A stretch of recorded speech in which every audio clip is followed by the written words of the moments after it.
দিদি ভাই, আপনার গরুগুলো তো দেখছি বেশ হাড্ডা কাটা, তো কি খাওয়ান? কোনটা, সাদাটা না কালোটা? ওই কালোটাই। ওই তো বিচালি খায়, ঘাস খায়। ও তাই সাদাটা কি খায়? আরে ও ঘাস বিচালি খায়। তা বলছি দিদি ভাই, এই গরুগুলো কি এখানেই থাকে রাত্রে বেলায় নাকি অন্য কোথাও রাখেন? কোনটা, সাদাটা না কালোটা? এই সাদাটাই। এই সাদাটা ওকে তো আমি গোয়াল ঘরে রাখি। ও আচ্ছা, তা কালোটাকে কোথায় রাখেন? ওকেও গোয়াল ঘরে রাখি। তা বলছি দিদি ভাই, এই গরুগুলোর বয়স কত? কোনটা, এই সাদাটা না কালোটা? এই সাদাটাই। ও 5 বছর হয়েছে। ও তাই কালোটার বয়স আবার কত? কালোটা ওরা 5 বছর হয়েছে। তো দিদি ভাই বলছি, এই গরুগুলো দুধ কেমন দেয়? কোনটা, এই সাদাটা না কালোটা? এই কালোটাই। ও কালোটা 3-4 লিটার দুধ দেয়। আচ্ছা, এই সাদাটা আবার কত দেয়? আরে কালোটা যা দেয় এই সাদাটাও তাই দেয়।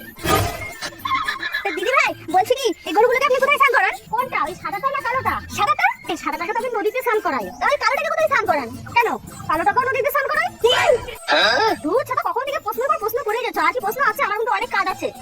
বলছি কি দিদি ভাই, এই আপনার গরু দুটো কি গোতায়? ওই কালোটা না খতরনাক গোতায়।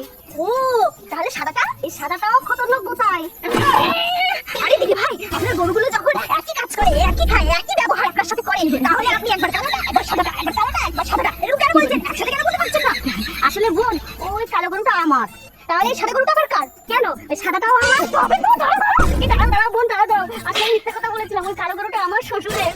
ও তাই, তাহলে সাদা গরুটা আবার কার? ওই সাদা গরুটা আমার শ্বশুরের। দাঁড়াও।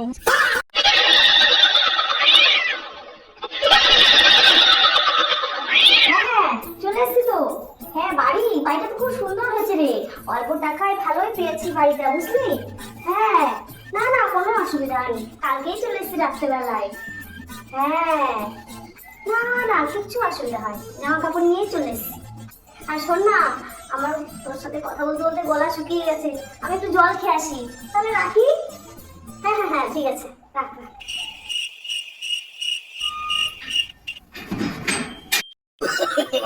No, no, no, no.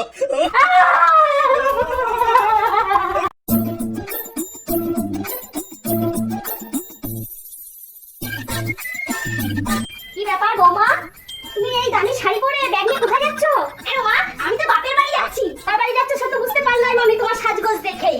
তা ব্যাগের মধ্যে কি নিয়েছো? হ্যাঁ ব্যাগের মধ্যে কি নেবো? আমার দরকারি জিনিসপত্র নিয়েছি। দেখে তো মনে হচ্ছে না তুমি দরকারি জিনিস নিয়েছো, মনে হচ্ছে আমার সংসারের সব জিনিস তুমি ব্যাগে ভরে নিয়ে যাচ্ছ তোমার মাকে দেবা বলে। কি, আপনার মন এত ছোট যে আমি এখানকার জিনিস আমার বাপের বাড়িতে নিয়ে যাবো? ও ছোট মারা বড় কালা, দাঁড়াও আমি দেখে নিচ্ছি তুমি কি দরকারি জিনিস নিয়ে তোমার বাবা বাড়ি যাচ্ছ। আমি দেখছি। আপনাকে দেখতে হবে না, এই আমি দেখাচ্ছি। এই দেখুন, আমি আবার অন্নপূর্ণা ভান্ডার করতে যাচ্ছি আমার বাপের বাড়িতে, তাই এই ডকুমেন্টস নিয়ে যাচ্ছি।